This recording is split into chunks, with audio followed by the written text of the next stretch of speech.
मैं अपने पेट को हाथ लगाते हुए घबरा रहा था, जैसे मेरे पेट में बारूदी सुरंग छुपी बैठी हो जिसे अगर जरा सा भी हाथ लगा तो फट जाएगी। सादिया ने मुझे नई पतलून और कमीज ला कर दी थी। बोली, खाना ला रही हूँ लेकिन तुम्हें सेफ्टी रेजर से अपने सर के बाल मूंड देने होंगे, मूछें भी साफ कर देना, कुछ तो हुलिया बदल जाएगा। खाना खाने के बाद मैंने गुस्ल खाने में जाकर पहले कैंची से अपने सर के बाल काटे, फिर उन्हें सेफ्टी रेजर से जैसे तैसे हो सका टेंड कर ली। बड़ी हुई दाढ़ी मूछें भी साफ कर ली, गहरे रंग की कमीज और पतलून पहनी, गले में इसराइली लड़कों के नए फैशन की तर्ज पर काला रुमाल बांध लिया। सादिया अपने तहखाने में जाकर खुफिया कोड सिग्नल के जरिए अपने किसी साथी एजेंट से राब्ता पैदा करने की कोशिश कर रही थी, जिसने रातों रात मुझे इसराइल का बॉर्डर क्रॉस करवाना था। सादिया ने वापस आकर बताया कि खास आदमी 1 घंटे तक यहाँ पहुंच जाएगा, वो तुम्हें अपनी जीप में बिठा कर ले जाएगा। तुम्हें इसराइली बॉर्डर सिक्योरिटी फोर्स की वर्दी पहननी होगी जो वो अपने साथ लाएगा। फिर उसने मेरे पेट पर उंगली रखनी चाही। मैं जल्दी से पीछे हट गया। नहीं सादिया, खुदा के लिए इसे हाथ मत लगाना,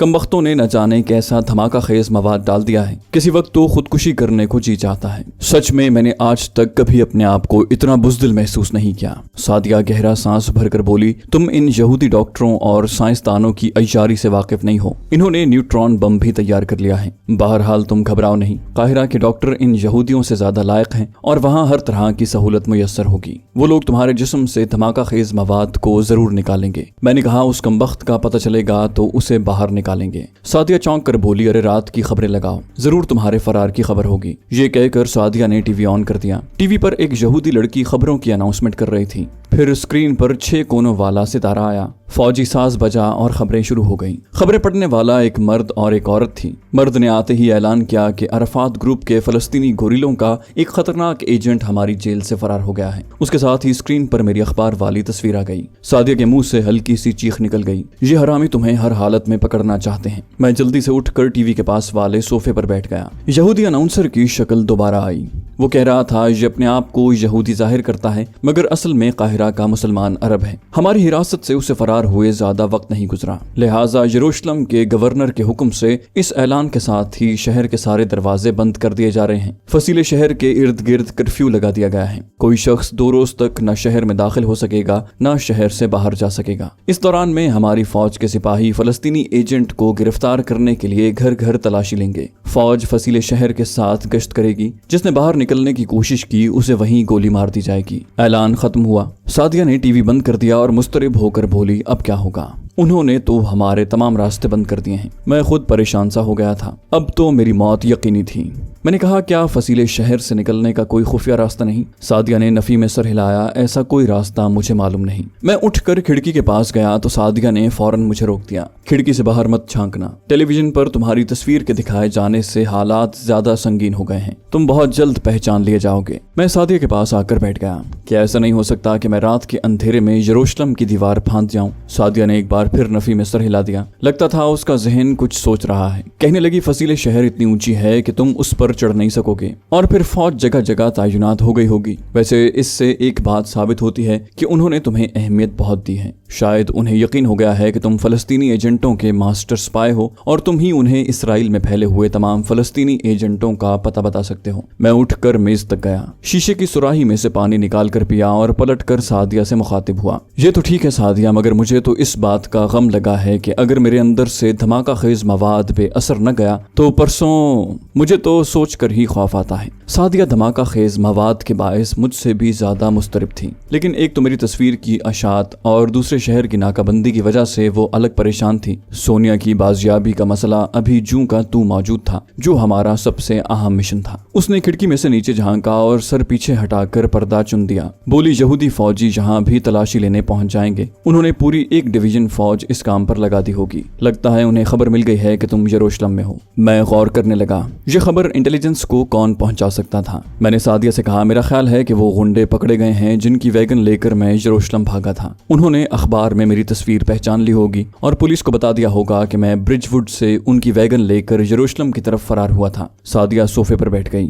ये तो ठीक है, लेकिन इस वक्त तुम्हें किसी ऐसी खुफिया जगह छुपना होगा जहां यहूदी फौजी ना पहुंच सकें। मैंने कहा, तुम्हारे स्टोर के नीचे तहखाना जो है। वो बोली, तुम यहूदी मिलिट्री इंटेलिजेंस के आदमियों को नहीं जानते, वो दुश्मन एजेंटों की बू सूंघ लेते हैं। मैंने कहा, मेरा हुलिया सर मुंडवाने की वजह से किसी हद तक बदल गया है। क्या ऐसा नहीं हो सकता कि मैं शहर की किसी खानकाह में जाकर छुप जाऊं? सादिया ने अपने कानों पर हाथ रखते हुए कहा, ऐसा कभी भूल कर भी ना सोचना। इस वक्त कोई खानकाह ऐसी नहीं जहां यहूदी इंटेलिजेंस का एक आदमी दरवेश के भेस में मौजूद ना हो। और फिर तुम्हारा सर मुंडा हुआ है तो क्या हुआ, तुम्हारा नाक नक्शा तो वही है, तो फिर मुझे क्या करना चाहिए? मैंने किसी कदर झुंझला कर कहा, मुझे तो लगता है कि मैं परसों 9:30 बजे के बाद इस दुनिया में नहीं हूँगा। सादिया ने मुस्कुराते हुए मुझे तसल्ली दी। उसकी शक्ल से साफ जाहिर था कि वो महज मेरी दिलजोई के लिए मुस्कुराई है, वरना इस मुस्कुराहट के पीछे अनगिनत परेशानियां मौजूद थीं। अभी हम ये बातें कर ही रहे थे कि नीचे गली में एक जीप के दाखिल होने और फिर रुकने की आवाज सुनाई दी। सादिया ने लपक कर खिड़की का पर्दा जरा सा हटाकर नीचे देखा, फिर भागकर मेरे पास आई और घबराई हुई आवाज में बोली, फौजी आ गए हैं, फौरन मेरे पीछे आओ। वो बाथरूम के साथ वाले छोटे से स्टोर में घुस गई। यहाँ गत्ते के बड़े बड़े खाली डिब्बे एक दूसरे के ऊपर पड़े थे, इनमें रद्दी कागजों के अंबार ठुसे थे। सादिया ने जल्दी जल्दी मुझे सबसे निचले बड़े डब्बे में छुपाकर मेरे ऊपर रद्दी कागज का अंबार लगा दिया और बोली, ना कोई आवाज निकालना, ना कोई हरकत करना, वो लोग यहाँ जरूर आएंगे,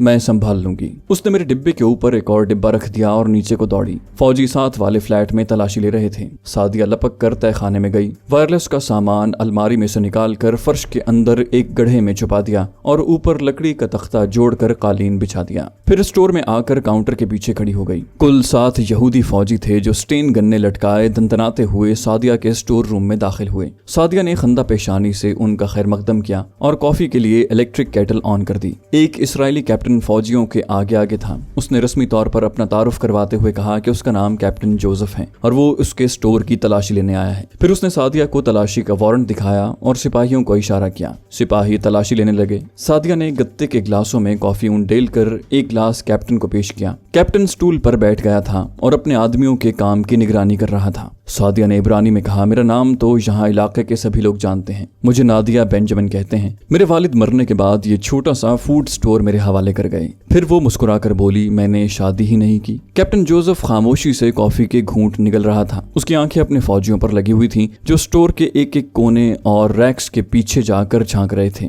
कैप्टन जोसेफ ये कहकर उठा कि ऊपर फ्लैट की तलाशी लो। सादिया भी कैप्टन के साथ ही ऊपर अपने फ्लैट में आ गई। कैप्टन ने गहरी निगाह से फ्लैट का जायजा लिया और फौजी अपने काम में मसरूफ हो गए। कैप्टन जोसेफ ने बाथरूम में जाकर देखा, फिर साथ वाले स्टोर का दरवाजा खोलकर बोला, इधर क्या है मैडम? सादिया ने बेनियाजी से कहा, ये स्टोर है, यूं ही काट कबाड़ पड़ा है। मैं सबसे निचले बड़े डिब्बे में रद्दी कागजों के अंबार तले छुपा हुआ था। मैंने अपना सांस रोक लिया। कैप्टन ने एक बड़े डिब्बे को नीचे उतरवा कर उसके कागजों के अंबार को उलट दिया। बोला, ये ट्रैश तुमने क्यों जमा कर रखा है? सादिया जल्दी से बोली, कभी कभी हमें भी किसी पार्टी वगैरह में फूड सप्लाई करना पड़ जाता है, तब ये डिब्बे हमारे बड़े काम आते हैं। कैप्टन की आवाज आई, कोई और कमरा तो नहीं है? वो स्टोर रूम से बाहर निकल गया था। सादिया ने कहा, नो सर, बस ये स्टोर रूम है, ये बाथरूम और ये मेरा फ्लैट। आप कभी फुर्सत के औकात में तशरीफ लाएं। मैं स्पैगेटी बड़ी उम्दा तरीके से बनाती हूँ। मुझे उनके नीचे उतरने की आवाज आई, फिर उनके बातें करने की आवाज धीमी हो गई। वो लोग नीचे स्टोर में चले गए थे। मैंने सुकून का सांस लिया, मैं बच गया था। बाद में सादिया ने मुझे बताया कि कैप्टन जोसेफ ने उसे मेरी तस्वीर दिखाकर कहा था कि ये हमारी हुकूमत को मतलूब है, अगर इसे कहीं देखो तो फौरन हमारे नंबर पर फोन कर दो।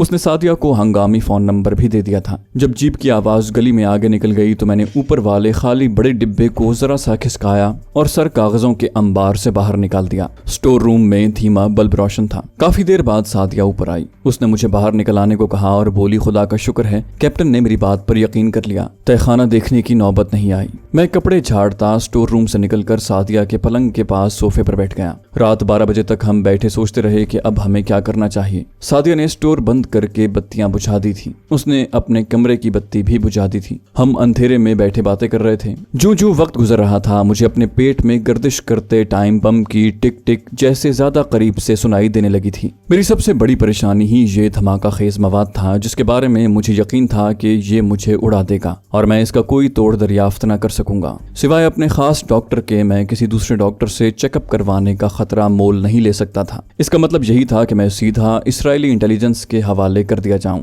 ये सब कुछ मेरी मौत की तैयारियां थीं। अगरचे सादिया अब भी मुझे तसल्लियां दे रही थी कि सुबह वो एक आध को रमला फोन करने की कोशिश करेगी, लेकिन मैं जानता था कि मेरे दिन पूरे हो चुके हैं और डॉक्टर एकाद से रमला में भी राब्ता कायम नहीं हो सकेगा। मैंने मायूसी के लहजे में सादिया से कहा, सादिया क्या तुम मेरी जिंदगी की आखिरी ख्वाहिश पूरी कर दोगी? सादिया की आंखें बेडरूम की नीम तारीकी में मुझ पर मरकूज हो गईं। तुम्हें ऐसी बातें नहीं सोचनी चाहिए। मैंने गहरा सांस भरा, सिगरेट एशट्रे में मसला और कहा, सादिया बात खत्म हो चुकी है। मैंने दस्ती बम निगल लिया है जिसे एक खास वक्त पर फट जाना है। इसमें न तुम कुछ कर सकती हो न मैं। हम इस शहर की चार दीवारी में बंद होकर रह गए हैं। मैं सिर्फ इतना चाहता हूँ कि तुम कल किसी मेडिकल स्टोर से बेहोशी का टीका लाकर मुझे लगा दो ताकि मैं बेहोश हो जाऊं और अपने जिस्म के परखचे उड़ते न देख सकूं। सादिया ने अपने हाथ मेरे होंठों पर रख दिए। मैंने उसका हाथ थाम लिया। सादिया, मैं अभी मरना नहीं चाहता। अभी मुझे अपने वतन के लिए, अपने दीन इस्लाम के लिए बहुत कुछ करना है। मेरे सामने कई मिशन है, लेकिन बात मेरे इख्तियार में नहीं रही। क्लॉक की टिक टिक मुझे लम्हा बलम्हा मौत के करीब ले जा रही है। सादिया ने मेरे कांधे पर अपना दूसरा हाथ रखकर आहिस्ता से दबाया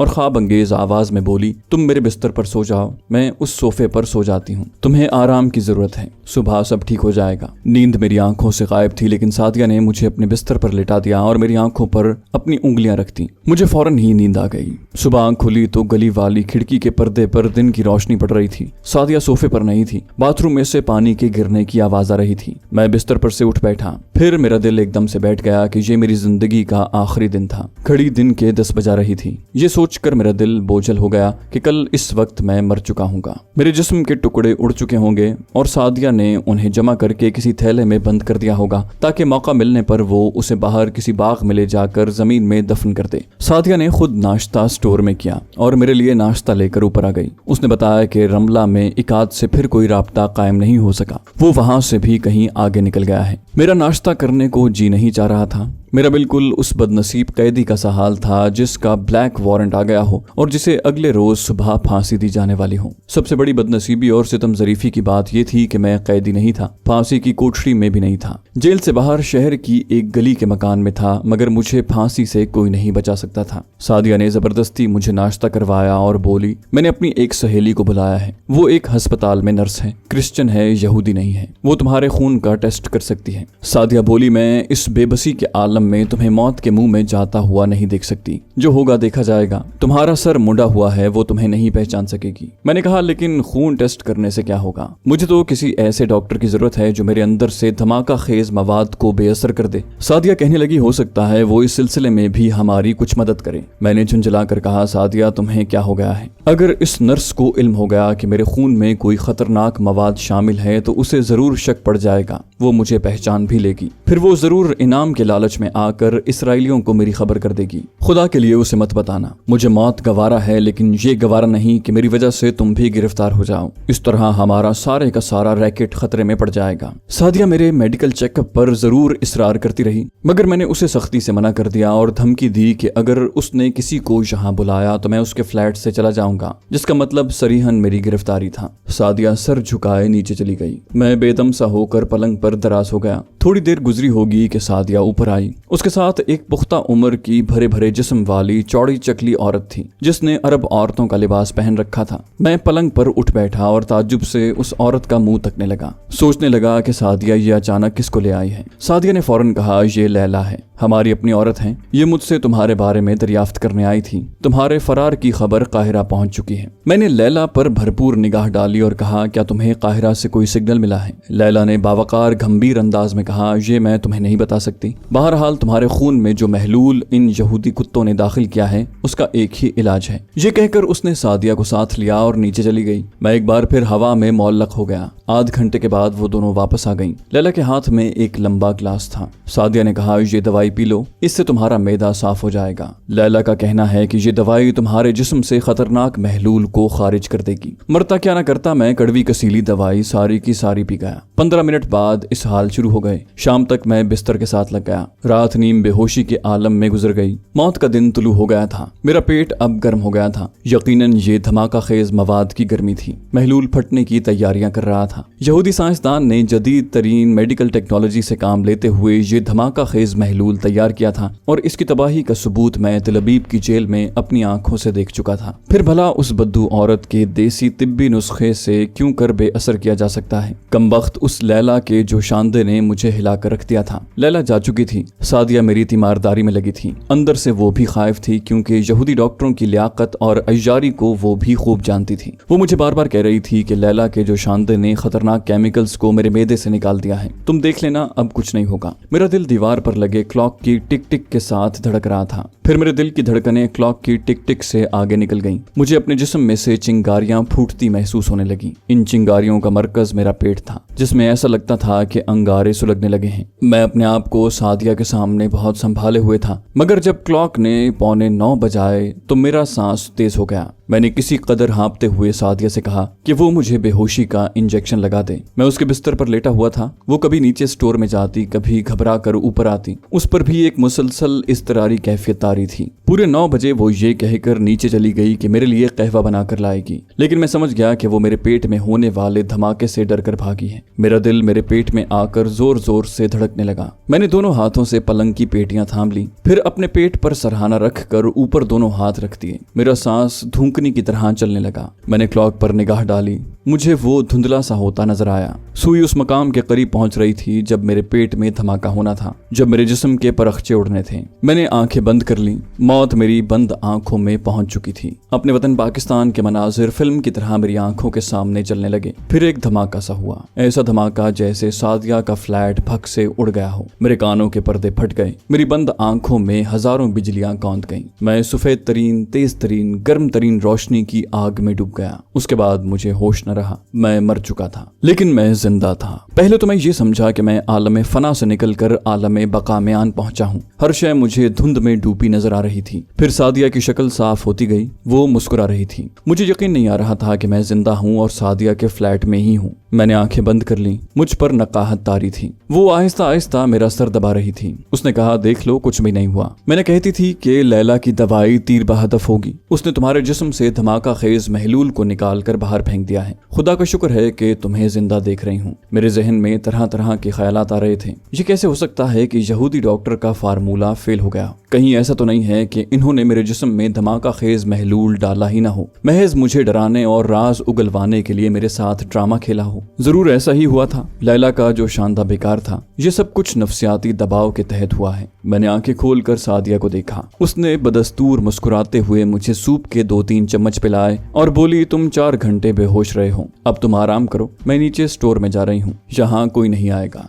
दोपहर के बाद सादिया मेरे लिए सैंडविचेस बनाकर ले आई। शाम तक मैं बेहतर हो गया। असल में मुझे कुछ भी नहीं हुआ था, बस जरा नफ्सियाती दबाव का रद्द अमल था। रात मैंने भरपूर नींद ली। अगले रोज बिल्कुल ताजा दम था। सादिया ने मेरी बहुत खिदमत की। आज भी जब वो दिन याद आते हैं तो मेरा दिल उसके लिए एहसानमंदी के जज्बात से लबरेज हो जाता है। एक वहशत खेज ड्रामे का तारीक बादल छटा तो उस फजा का जायजा लिया जिसमें मैं उस वक्त तक सांस ले रहा था। इसराइली सिक्योरिटी फोर्स और फौज ने शहर के एक एक मकान को खंगाल डाला था, मगर मैं उनके हाथ ना आ सका। 2 रोज के बाद फसीले शहर के बाहर जो कर्फ्यू लगा था वो उठा लिया गया। लोगों की आमदोरफ्त फिर से शुरू हो गई। मैंने इस दौरान में देखा कि सादिया वाकई एक इंतहाई जीरक और दूरंदेश एजेंट थी। उसने अपने आप को यहूदी मजहब और उसकी सकाफत में इस तरह जम कर लिया था कि किसी को उस पर एक लम्हे के लिए भी शक नहीं पड़ सकता था कि वो मुसलमान अरब लड़की है। वो मोहल्ले में जो इसराइली खवातीन की फलाह बहबूद की एक अंजुमन थी, उसकी सरगर्म रुकन थी। उसे वहाँ हर कोई नादिया मैरिडोना कहकर पुकारता था। मैं यरूशलेम में महफूज नहीं था।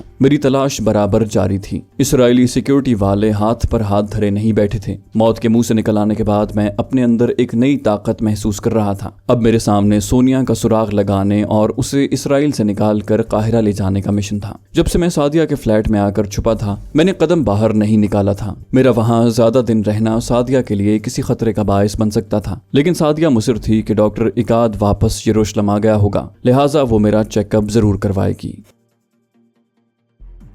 तो दोस्तों, ये थी हमारी आज की एपिसोड। उम्मीद करते हैं आपको हमारी कहानी पसंद आई होगी। जाने से पहले इस वीडियो को लाइक कीजिए और शेयर करना मत भूलिए।